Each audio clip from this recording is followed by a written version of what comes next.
प्रिय श्रोताओं, आज हम एक ज्ञानवर्धक कहानी सुनने जा रहे हैं। एक बार माता पार्वती ने भगवान शिव जी से पूछा, प्रभु, जिनकी किस्मत में पुत्र नहीं होता, उन्हें पुत्र की प्राप्ति किस प्रकार से हो सकती है। माता पार्वती आगे कहती है, प्रभु, मैंने मृत्युलोक पर देखा है कि कुछ लोगों के पास चार चार पुत्रियां हैं और कुछ लोगों के पास में चार चार पुत्र हैं। जिन लोगों के पास में पुत्र नहीं है, केवल पुत्रियां है, वो अपने वंश को बढ़ाने के लिए बहुत ज़्यादा दुखी है।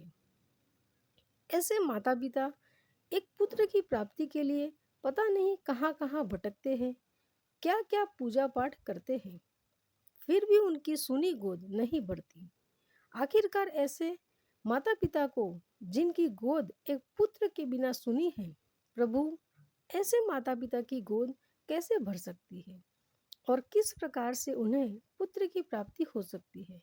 फिर भगवान शिव जी कहते हैं, पार्वती, आज मैं तुम्हें एक ऐसे फूल के बारे में बताऊंगा जिसके मात्र सूंघने से पुत्र की प्राप्ति हो जाती है। फिर माता पार्वती जी कहती है, हे प्रभु, यदि ऐसी बात है तो मुझे उस फूल के बारे में जरूर बताओ। कौन सा फूल है जिसके सुनने मात्र से पुत्र की प्राप्ति हो जाती है। फिर भगवान शिव जी कहते हैं, हे पार्वती, ये फूल कौन सा है और इसे किस प्रकार से प्राप्त करना चाहिए और इसे किस प्रकार सूंघना चाहिए, ये सब जानकारी मैं तुम्हें एक छोटी सी कहानी के माध्यम से देता हूँ। तो मित्रों, कहानी शुरू करने से पहले मेरा आप सभी से अनुरोध है कि हमारे चैनल को सब्सक्राइब करें और आप हमारी वीडियो को लाइक करें। तो आइए कहानी शुरू करते हैं। श्रोताओं, वही माता पार्वती आगे कहती है, प्रभु, मैं कहानी को पूरा और मन से सुनूंगी। आप मुझे कहानी जल्दी से सुनाना शुरू करें, क्योंकि यह जानना चाहती हूँ आखिरकार वो फूल क्या है और इस फूल का नाम क्या है जिसको सूंघने मात्र से ही पुत्र की प्राप्ति हो जाती है। क्योंकि मेरी भी एक भक्त है जिसकी अभी तक शादी नहीं हुई है और वह अपने पिता और अपनी बहनों की तरह की हालत देखते हुए पुत्र की अभिलाषा रखती है और काफी वर्षों से परेशान है कि जब उसकी शादी हो जाए तो उसके मन में की मुराद पूरी हो और उसे पुत्र की प्राप्ति हो। इसलिए प्रभु, यदि मुझे मालूम पड़ जाएगा कि फूल को सूंघने मात्र से ही पुत्र की प्राप्ति हो जाती है, तो मैं उसके सपने में जा करके अपनी अपनी भक्तिन को यह बात जरूर बताऊंगी, जिससे उसके पुत्र प्राप्ति की मुराद पूरी हो सके। भगवान शिव जी कहते हैं, हे पार्वती, एक बार की बात है, एक किसान था, उसकी 6 बेटी थी और 5 बेटियों की शादी हो चुकी थी। छठवीं बेटी, जो लक्ष्मी जी की उपासक थी, उसकी अभी शादी नहीं हुई थी। वह जिन 5 बेटियों की शादी हो गई थी, उन 5 बेटियों पर पुत्री थी, कोई पुत्र नहीं था। छठवीं, जो सबसे छोटी बेटी थी, अभी तक उसकी शादी नहीं हुई थी। किसान इस बात को लेकर चिंतित रहता था कि 5 बेटियों को कोई पुत्र नहीं हुआ, लगता है कि छठी बेटी को भी कोई पुत्र नहीं होगा। साथ ही किसान के मन में एक विचार और आता है और वह चिंता में रहता था कि ना तो मुझे ही पुत्र की प्राप्ति हुई और न ही मेरी 5 पुत्री को पुत्र की प्राप्ति हुई, और छठवीं पुत्री की शादी होने के बाद में इसे भी पुत्र की प्राप्ति नहीं हुई, तो मैं संसार में कैसे मुंह दिखाऊंगा। लोग पता नहीं मेरे बारे में क्या सोचेंगे। वही किसान जो था, जब भी जंगल में काम करने जाता था तो अपनी मदद के लिए अपनी सबसे छोटी बेटी को भी अपने साथ लेकर जाता था।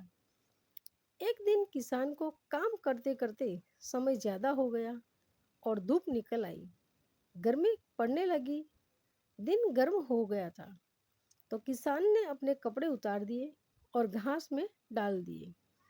अब उसका काम खत्म हो गया तो किसान ने अपनी बेटी से अपने कपड़े लाने के लिए कहा। जैसे ही किसान की सबसे छोटी बेटी किसान के कपड़ों को उठाने के लिए घास के पास पहुंची तो उसने क्या देखा कि वहां पर एक कीड़ा पड़ा हुआ था और वो उस कीड़े को उठाना नहीं चाहती थी। इसलिए वह वापस अपने पिता के पास गई और उसने पूछा कि उसे क्या करना चाहिए। वहीं किसान ने अपनी बेटी की बात को सुन करके अपनी बेटी से कहा कि वो कीड़े से न डरे और इस कीड़े को एक तरफ फेंक दे और अपने पिता यानी कि उस किसान के कपड़े ला करके उसे दे दे। और फिर ऐसा कह करके किसान जो था अपने घर चला गया और फिर उसकी बेटी भी किसान के पीछे पीछे घर आ गई, क्योंकि अगले दिन बेटी को फिर से जंगल में जाना था।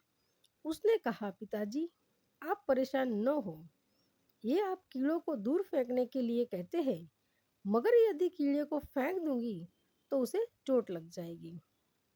उस किसान की लड़की मन ही मन में उस कीड़े की मदद करना चाहती थी।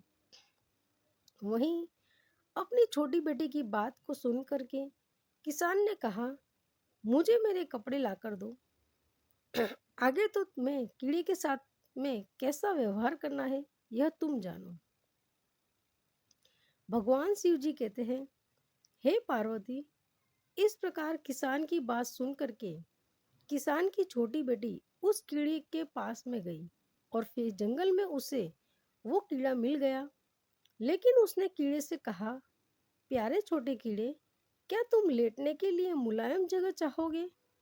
वही कीड़े ने किसान की लड़की और उज्जवल और मैत्रीपूर्ण आंखों से देखा, मान लो वो कुछ कहना चाहता हो।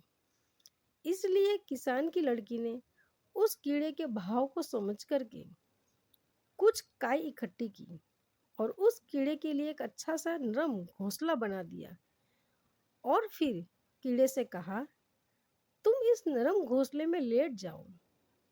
फिर जैसे ही किसान की लड़की ने कीड़े को उस घोंसले में लेटा तो कीड़ा किसान की लड़की से कहने लगा और उससे पूछा, क्या तुम मेरी सेवा में आना चाहोगी?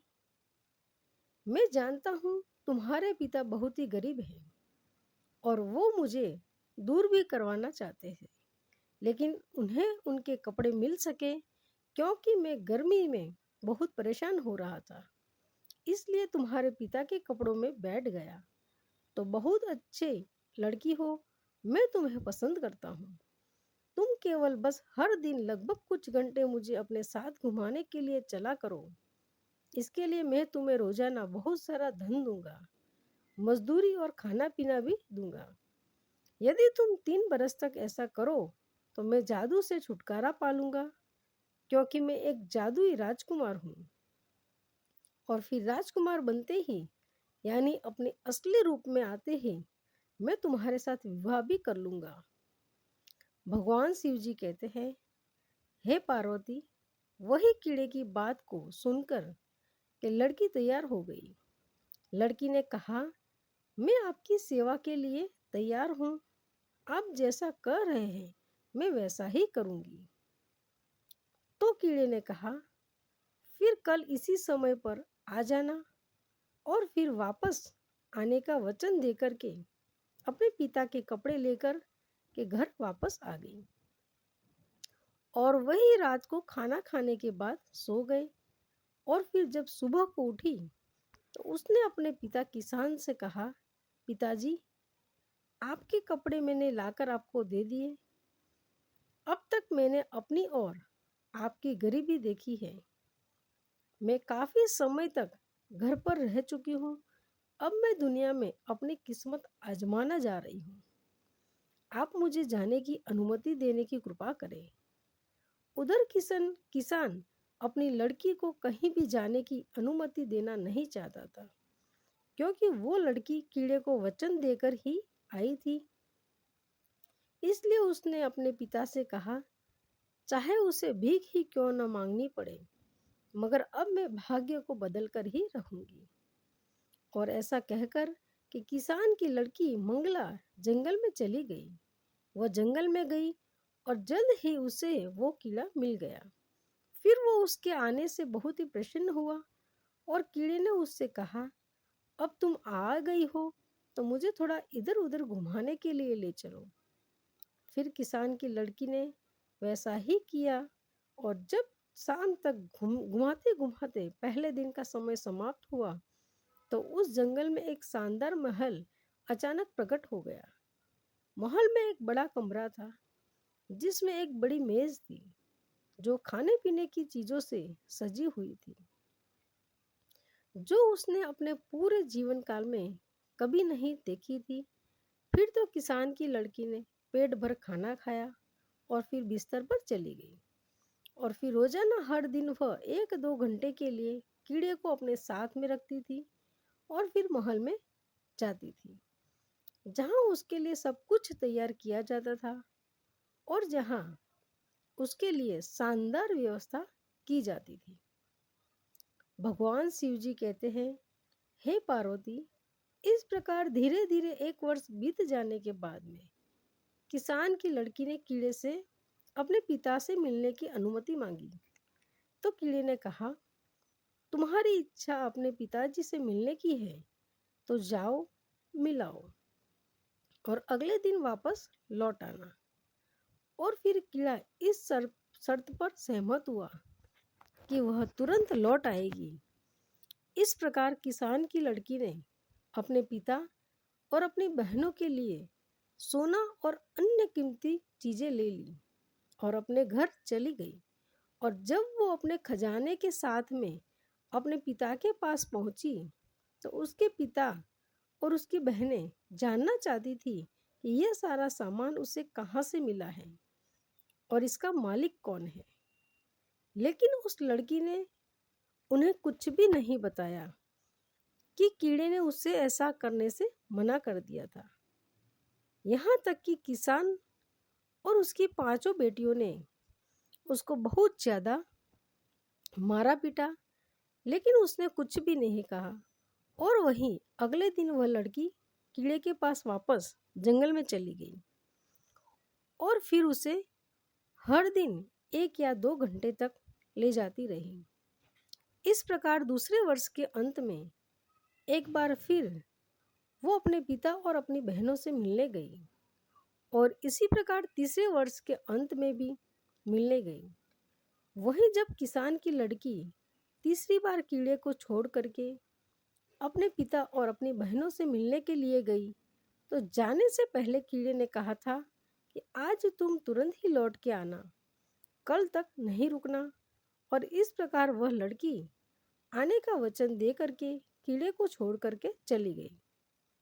जब वो लड़की अपने पिता के पास पहुंची, तो उसके पिता और उसकी बहनों ने इस बात पर जोर दिया कि जो धन वो अपने साथ लेकर आती है, सोना चांदी आदि, उसका असली मालिक कौन है और वो किसके यहाँ पर काम करती है।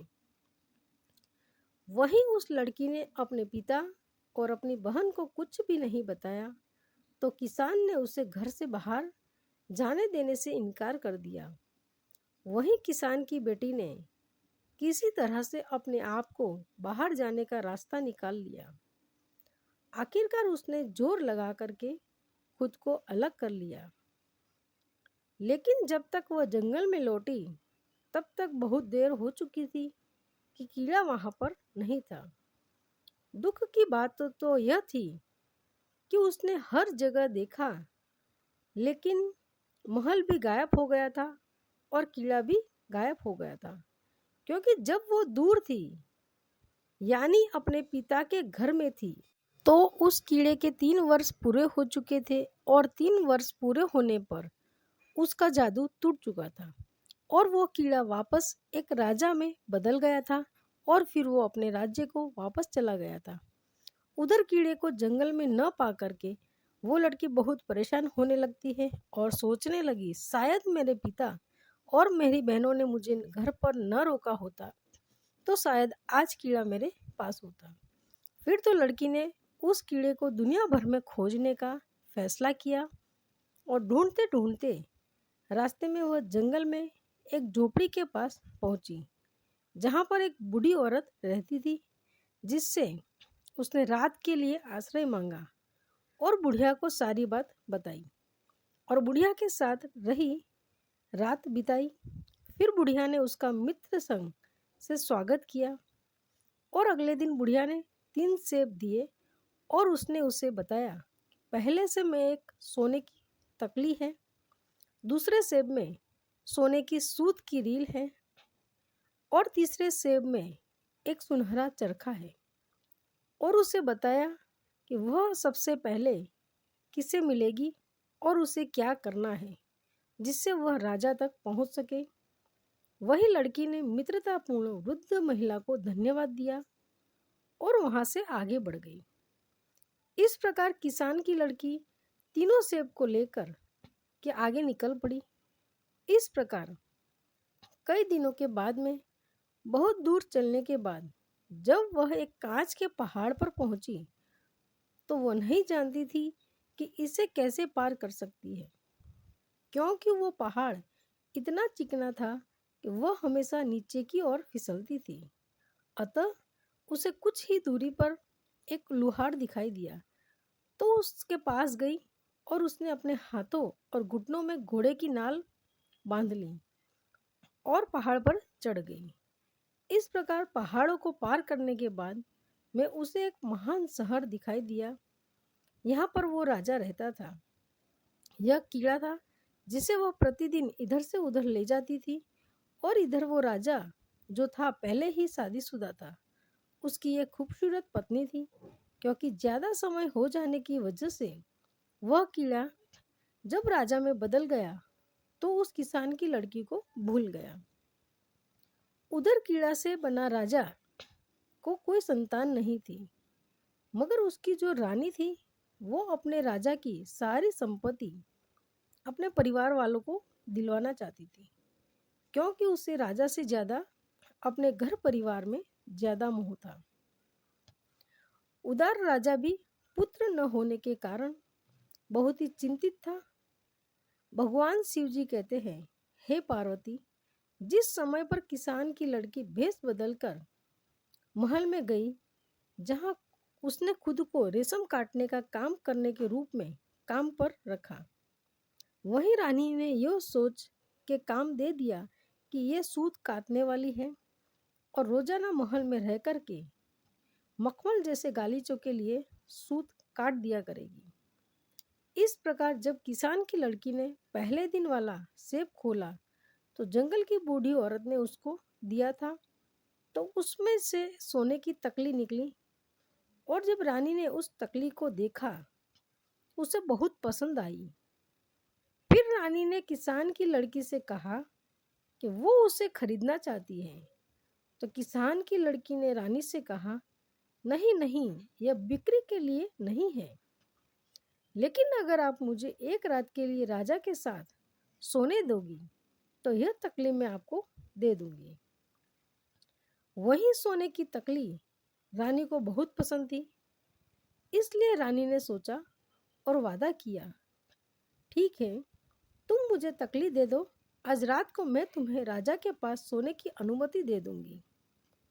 फिर जैसे ही शाम हुई तो रानी ने राजा को नींद की दवा दे दी और इस प्रकार राजा जो था गहरी नींद में सो गया। कि राजा के सो जाने के बाद में रानी किसान की लड़की को राजा के शयन कक्ष में ले गई और छोड़ करके चली आई। उधर किसान की लड़की राजा के पास जाकर के बिस्तर के पास में बैठ गई और फूट फूट कर रोने लगी। अब मुझे पता है कि कृतज्ञता दुनिया का चलन है। उसने कहा कि 3 साल तक मैं तुम्हें कीड़ों की तरह धोती रही, तुम्हारी खातिर मुझे अपनी पिता और बहनों से मार और कठोर शब्द मिले, कांच के पहाड़ पर चढ़ने के लिए मेरे हाथों और घुटनों के घोड़े की नाल बंधी रही, और अब तुम सब कुछ भूल गए हो कि आपने मुझसे शादी का वादा किया था और यहाँ पत्नी के साथ में सुखपूर्वक जीवन बिता रहे हो। आपने मेरा बिल्कुल भी इंतजार नहीं किया, क्योंकि राजा नींद में था, क्योंकि रानी ने उसको नींद की दवा खिला दी थी ताकि वह किसान की लड़की से बात नहीं कर सके। इस प्रकार से किसान की लड़की अपनी बात बोलती रही, मगर राजा सोता रहा और उसको कोई भी जवाब नहीं दिया। किसान की लड़की यही सोचती रही कि राजा मेरी बात को सुन रहा है लेकिन कोई जवाब नहीं दे रहा है। और इस प्रकार राजा से बात करते करते सुबह हो गई और फिर रानी आई और फिर किसान की लड़की को राजा के शयन कक्ष के बाहर ले गई। क्योंकि राजा इतनी गहरी नींद में था कि उसे कुछ भी समझ नहीं आया, भगवान शिव जी कहते हैं, हे पार्वती, इस प्रकार किसान की लड़की ने दुखी होकर दूसरा सेब लिया, उसे तोड़ा और सुनहरे धागे की रील निकाल ली। फिर जब रानी ने उस रील को देखा तो उसने उसकी बहुत प्रशंसा की और लड़की से उसे बेचने के लिए कहा। वही किसान की लड़की ने रानी से फिर कहा वो एक बार फिर राजा से उसकी मुलाकात शाम को करवा दे तो उसको सुनहरे धागे की रील दे देगी। वही रानी ने वचन दिया और सब कुछ पहली रात की तरह ही हुआ। राजा नींद की दवा खाने की वजह से गहरी नींद में सो रहा था, क्योंकि रानी ने दूसरी रात भी राजा को नींद की दवा खिला दी थी और उस दवा से इतनी गहरी नींद राजा को आई कि कोई भी रोना धोना या शिकायत राजा को जगा सका नहीं। हालांकि राजा के एक सेवक ने रानी को राजा के शयन कक्ष में चरखा लाते हुए देखा था और इसलिए वो राजा का जो सेवक था, जो राजा के शयन कक्ष के बाहर चुपचाप खड़ा हो गया और उसने रेशम काटने वाले की सारी बात सुनी और फिर अगले दिन उसने राजा को सब कुछ बताया जो उसने देखा और सुना था।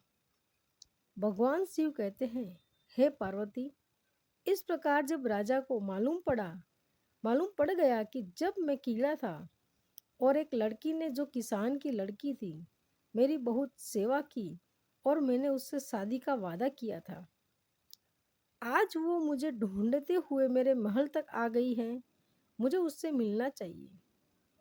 लेकिन राजा क्या कर सकता था। सुबह होते ही रानी जो थी उस किसान की लड़की को राजा के शयन कक्ष से बाहर ले गई थी। इधर तो राजा किसान की लड़की से मिलने के बारे में सोच रहा था और उधर किसान की लड़की ने अपना आखिरी सेब खोला तो सुनहरे चरखे वाला था। वही जब रानी ने इस बार सुनहरा चरखा देखा तो उसने कहा यदि वो उसको सोने का चरखा दे दे तो वह इस रात को भी राजा के साथ उसे सोने देगी। वही किसान की लड़की मान गई और उस शाम रानी ने एक बार फिर अपने राजा को नींद की दवा दी।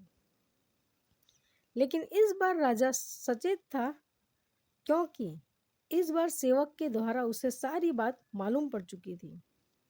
वही राजा ने इस बार दवा पीने का केवल नाटक किया, उसे चुपके से दवा को उड़ेल दिया और फिर लेट गया और सोने का नाटक करने लगा। वहीं जब राजा सो गया तो रानी जो थी किसान की लड़की को यानी सूत काटने वाली को राजा के शयन कक्ष में लेकर आ गए। लड़की उदास होकर के राजा के बिस्तर के पास में बैठ गई और फूट फूट कर रोने लगी और कहने लगी, अब मुझे पता चला है कि कृतज्ञता दुनिया का चलन है। 3 साल तक मैंने तुम्हें कीड़े की तरह ढोया या तुम्हारी खातिर मुझे अपने पिता और अपनी बहनों से मार और कठोर शब्द मिले। कांच के पहाड़ पर चढ़ने के लिए मेरे हाथों और घुटनों में घोड़े की नाल बंधी थी और तुम ये सब कुछ भूल गए और रानी के साथ में रह कर के सुखपूर्वक जीवन जी रहे हो। अब मेरा क्या होगा। भगवान शिव जी कहते हैं, हे पार्वती, इस बार राजा चुपचाप हर बात सुनता रहा लेकिन सोने का नाटक करता रहा। वहीं राजा ने मन में विचार किया कि एक मेरी रानी वो है जिसके लिए मैं इतना प्यार करता हूँ और मेरी संपत्ति को अपने मायके वालों को देना चाहती है, मुझे सम्मान तक नहीं देती। और एक ऐसी लड़की गरीब किसान की जो मुझे ढूंढते हुए यहाँ तक आई और जब मैं कीड़े के रूप में था तो उसने मेरी जी जान से सेवा की। फिर तो राजा ने ऐसा सोच करके अगले दिन एक बड़े उत्सव के भोजन का आदेश दिया और उसने रेशम काटने वाली महिला को यानी कि किसान की बेटी को अपनी दाहिनी ओर जगह लेने के लिए आमंत्रित किया और फिर भरे दरबार में राजा ने किसान की लड़की के साथ में शादी की और सभी ने भोजन ग्रहण किया।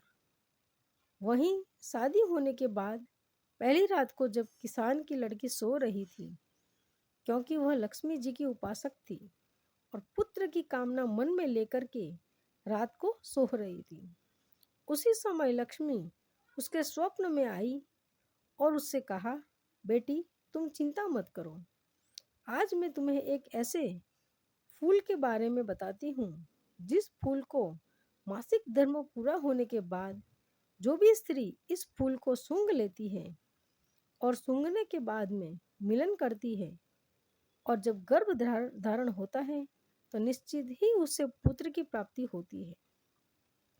वही लक्ष्मी जी ने किसान की लड़की से आगे कहा कि शाम को सूर्यास्त के समय बगीचे के उत्तर पश्चिम कोने में लाल गुलाब और सफ़ेद गुलाब के फूलों की टहनी को, जिस पर सुंदर साफ और पूर्ण विकसित गुलाब लगा हो, एक थाली से ढक देना चाहिए और अगली सुबह सूर्योदय से उस समय उसे हटा देना चाहिए और फिर लाल गुलाब को सूंघ करके पति के साथ में संबंध बनाने पर पुत्र की प्राप्ति एवं सफ़ेद फूलों को सूंघने के बाद संबंध बनाने से पुत्र की प्राप्ति होती है। तो ऐसा ही करना है। यदि पुत्र चाहिए तो लाल गुलाब को सूंघना है, फिर ध्यान रहे कि धोखे में दोनों गुलाब के फूलों को नहीं सूंघना चाहिए। भगवान शिव जी कहते हैं, हे पार्वती, इस प्रकार किसान की लड़की ने राजा को अब अपने सपनों वाली बात बताई। फिर राजा ने सुंदर से बगीचे में एक सफ़ेद गुलाब और एक लाल गुलाब का पौधा लगाया। फिर जब उन पौधों पर फूल आए तो राजा ने एक सफ़ेद फूल वाली टहनी को और एक लाल फूल वाली टहनी को थाली से उल्टा करके रात में दबा दिया। सुबह रानी ने मासिक धर्म से निवृत्त होकर के, यानी किसान की लड़की ने मासिक धर्म से निवृत्त होने के स्वच्छ होने के बाद में लाल रंग के फूल को सूंघ लिया और राजा के साथ में संबंध स्थापित किए, जिससे रानी को गर्भ धारण हुआ और समय पूरा होने पर रानी को एक पुत्र की प्राप्ति हुई। फिर तो राजा ने खुशी के मारे पूरे राज्य में खुशी के नगाड़े बजवा दिए, मिठाइयाँ बंटवा दी। भगवान शिव कहते हैं, हे पार्वती, इतना ही नहीं, किसान की लड़की ने किसान को यानी कि अपने पिता को भी यह बात बताई और अपनी बहनों को भी फूल वाली बात बताई। यहाँ तक कि राजा की पहली रानी को भी उसने यह फूल वाली बात बताई। फिर तो सभी को पुत्र की प्राप्ति हुई और जिसने पुत्री चाही उसे पुत्र की प्राप्ति हुई। इस प्रकार सबके जीवन में सुख की अनुभूति होने लगी। मित्रों, इस प्रकार से माता पार्वती जी ने कहने लगी, प्रभु, आज की ये ज्ञान की बात जान करके मेरा मन प्रसन्न हो गया। दोस्तों, वीडियो अच्छा लगा हो तो वीडियो को लाइक करें, चैनल को सब्सक्राइब करें। धन्यवाद दोस्तों।